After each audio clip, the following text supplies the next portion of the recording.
Ingrid Goes West is directed by newcomer Matt Spicer and stars Aubrey Plaza, who also helped produce the film. The film follows Ingrid Thorburn, played here by Plaza, who is essentially this obsessive-compulsive stalker obsessed with Instagram celebrities. These so-called celebrities are made famous by posting photos on Instagram. The film starts with Ingrid crashing the wedding of one of these so-called Insta celebrities, which essentially leaves Ingrid as an outcast in her home of Pennsylvania. After befalling a tragedy prior to the film, Ingrid decides to go west to Los Angeles after following a new Instagram celebrity named Taylor, played by Elizabeth Olsen. From there, we essentially watch Ingrid's journey as she attempts to befriend Taylor and her husband Ezra, played here by Kurt Russell's son Wyatt Russell. And from there, we see all the desperate measures she takes to be loved by these so-called Insta celebrities and the people who follow her on Instagram. What we get is a really fascinating character study that deconstructs the environment that social media has created, where everyone is glued to their phones or looking for immediate satisfaction and acceptance from people online.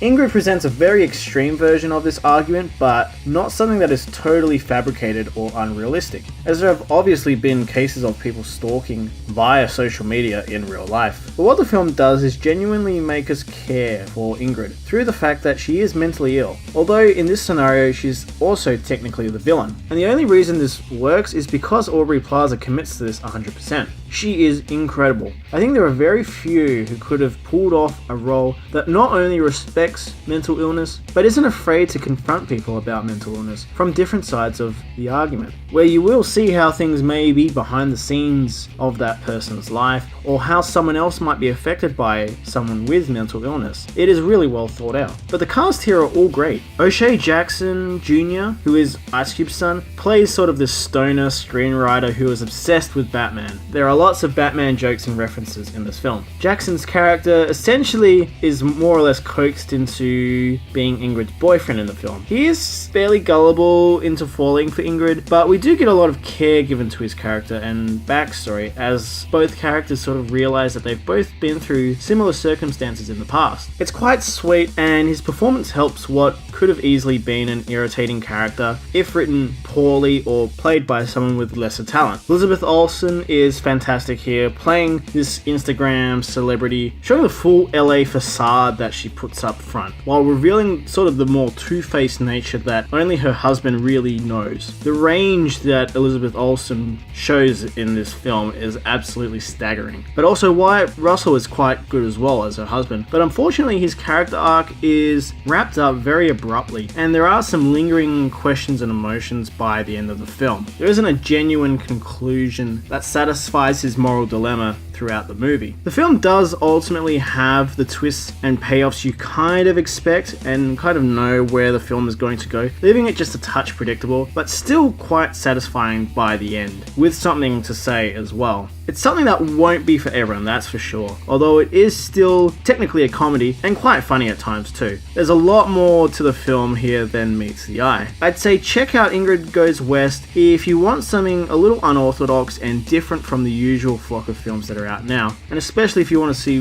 one of Aubrey Plaza's finest performances to date. Ingrid Goes West gets a 7.5 out of 10 from me. Guys, I hope you liked this review. If you did like this review, do remember to hit the thumbs up button and leave a comment down below in the comments section. Are you seeing Ingrid Goes West, or have you been thinking about seeing the film? Do let me know down below in the comments section. And if you'd like to subscribe to the channel, do remember to hit the subscribe button with the little bell next to it, which will remind you when the Mono Report uploads new content. And don't forget you can follow the Mono Report on Facebook and Twitter at the Mono Report. Thank you so much, guys. Don't forget to stay right here for your Mono Fix. Bye, guys.